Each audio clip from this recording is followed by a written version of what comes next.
folks, it is my pleasure to welcome Dr. Thomas Ogilvie to our conference. As Kavya has already mentioned, hi there, Thomas. Welcome, sir.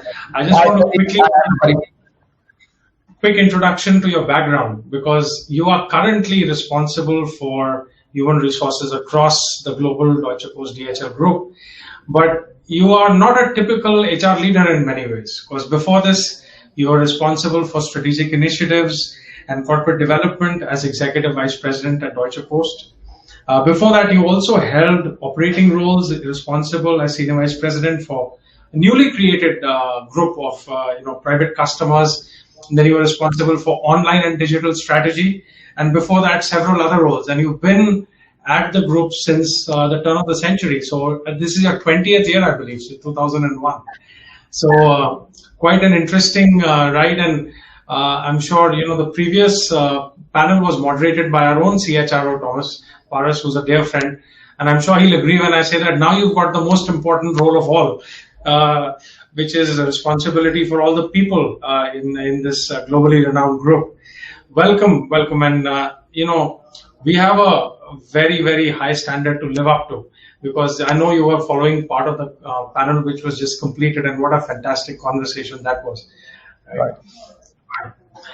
We had a sorry, go on. No, I mean, Jaideep, indeed, thanks first and foremost for the invitation. And it has been a marvelous panel with so many important topics to tackle. There's only one thing where I have to contradict. So it's not my role, which is the most important role, but it's the role of each and every employee, because all of our 570,000 employees globally, and among of them 20,000 in India, all of them keep our big yellow machine of DHL alive every day. And that's only something where I can facilitate with my team that they deliver the best performance they can do. Absolutely. And let me actually tell you that, all through the conference today, as we've spoken to various business and tech leaders about the technology and digital journeys that they've been traveling, a recurring theme has been around capacity building, internal capability building, change management, getting new skills in. How does this resonate with you from a Deutsche Post DHL perspective? And please do give us sort of the global sweep of the company as you kind of respond to that. Well, indeed, I think there's a globally consistent picture and pattern. So with us having around 350,000 people working all over Europe, some 100 to 150,000 in the Americas, and then another 100 to 150,000 in Asia. So we have a good picture, and it's all everywhere and always the same trending, accelerated by the pandemic. So what we see is that there's a change in skills and a change in the nature of jobs, but the work remains. So our guess is that probably around 30% of all the tasks that are executed at the moment will be automated or digitalized in 10 years. And that means that we need to figure out where will this change happen and how can we enable the employees to cope with this change and develop them for the next endeavors. So that's something we see very consistently. And the other one is, and that was also talked about in the panel in the previous one. So we need to foster a sense of belonging. You can call it culture or you can call it purpose. The purpose of our company is connecting people and improving lives. And I think our task as a leader is to translate this purpose into the everyday life of every employee, because we as human beings, we want to have an impact. Of course, we need to earn our living. That's important, but we also need to have some fulfillment in what we do. And I think that's something where the purpose of a company can do a lot. Talking about purpose, I mean, you operate in tens and tens of countries around the world. And one of the things which I've read about the group is that there is a strong focus on developing local talent wherever you are and building the group with kind of local capabilities and taking it up there. So first of all, your comments on that. And secondly, if that is the case, then what patterns do you see consistent across the world? And where do you see differences in the way people respond to digitalization and all these trends you talk about?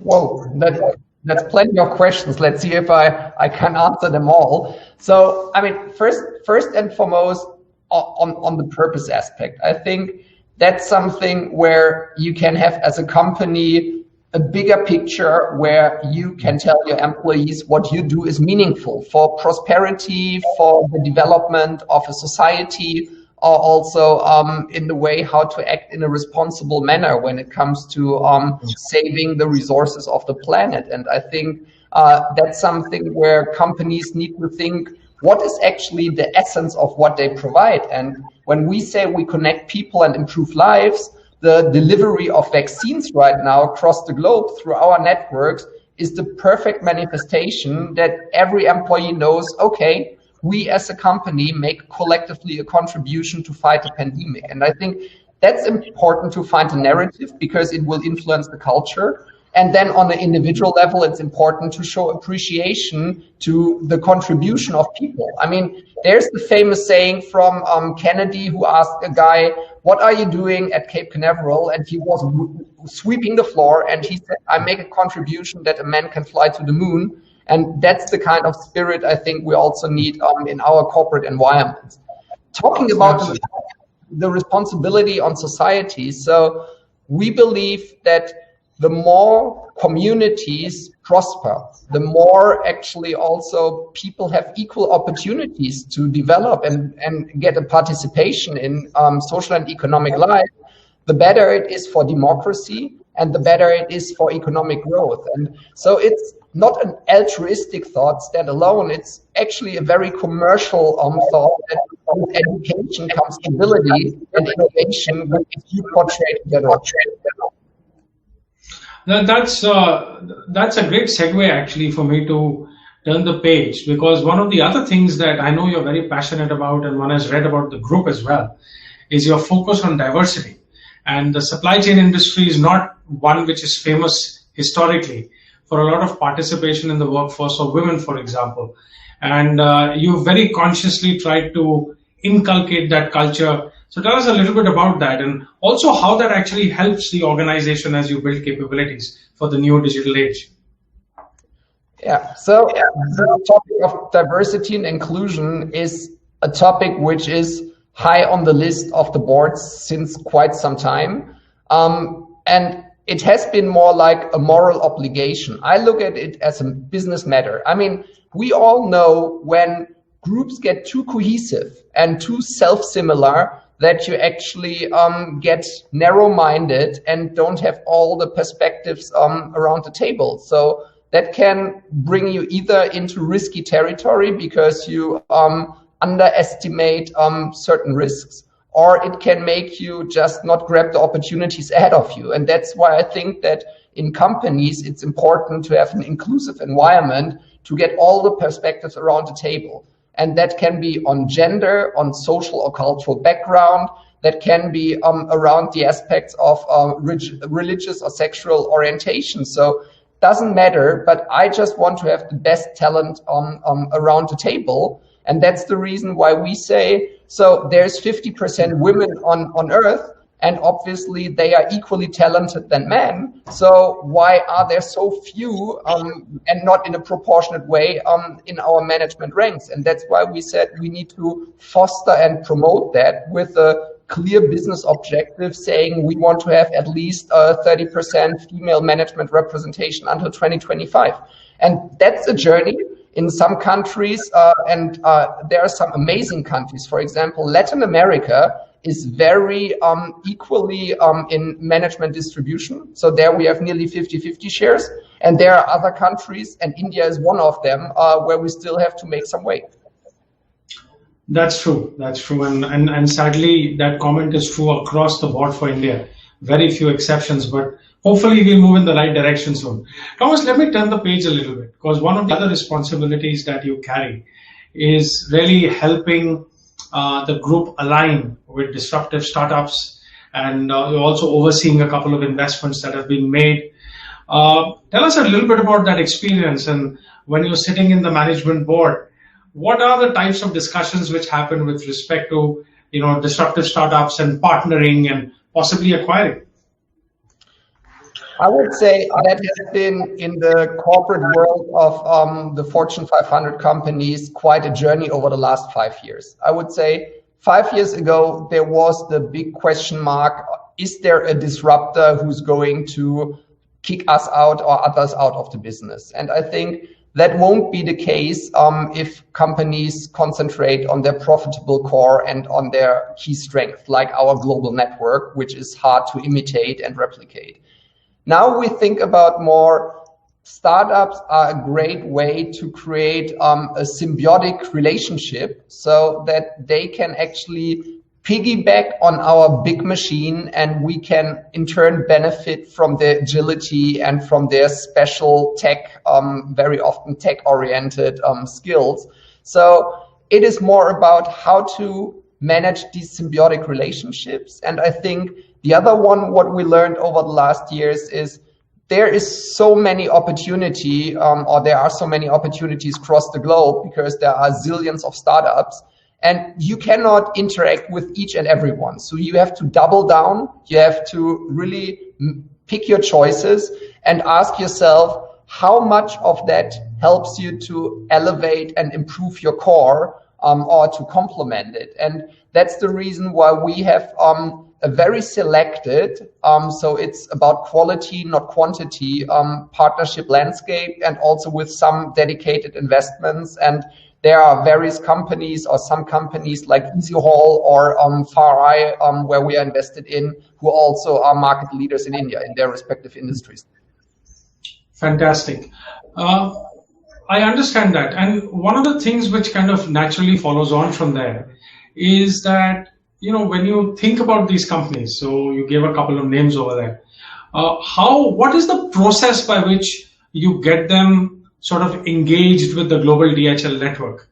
Are there special teams which are set up? I'm sure a lot of our delegates who are listening in would love to know the how that happens, because that's where a lot of the tripwires lie. And I know that you've been very successful or relatively successful at being able to pull these folks in and making them part of the global knitting.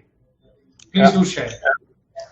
So I would say the best way to failure is to establish an obligation to collaborate, because that will just create resistance or artificial acceptance. So that's something we never did and never will do, because it will lead us nowhere. What we can do, and what we do actually, is to provide opportunities for these companies to be heard or be seen also from the upper management ranks. So startups oftentimes don't have the opportunity to have a pitch at the board table or to have a pitch in the higher management ranks. And that's something that we enable. And what we also do is co-creation, because when we develop with those companies together solutions for our customers where they can add value that we don't have in our portfolio, then this is the most powerful proof of evidence that there is value in their solutions. And that's something that we try to orchestrate, not with a big scale organization, but with some dedicated linking pins. And I think that's quite successful. Wonderful. So it's a softly approach, as it were. Right. And letting the startup's capabilities kind of speak for themselves. That's fantastic. Time's just racing by, Thomas. So let me come to what I would like to get from you as probably the last sort of part of our conversation, which is your presence in India and how that's going. And, you mentioned right at the start, if I heard right, you have more than 20,000 associates in India as well. Tell us about how it's been over here, especially in the last year. We've had a sort of a roller coaster ride with COVID, the economy going down, now coming back very sharply. A lot of our panelists have spoken about demand suddenly coming back. How's it been for you?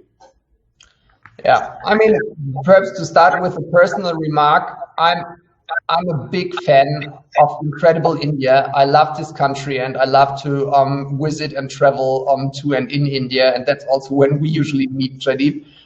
So if there's one thing, and there are many things that are sad and bad about the pandemic, but it's that I haven't been in India for more than a year. Usually I came by every 2 to 3 months.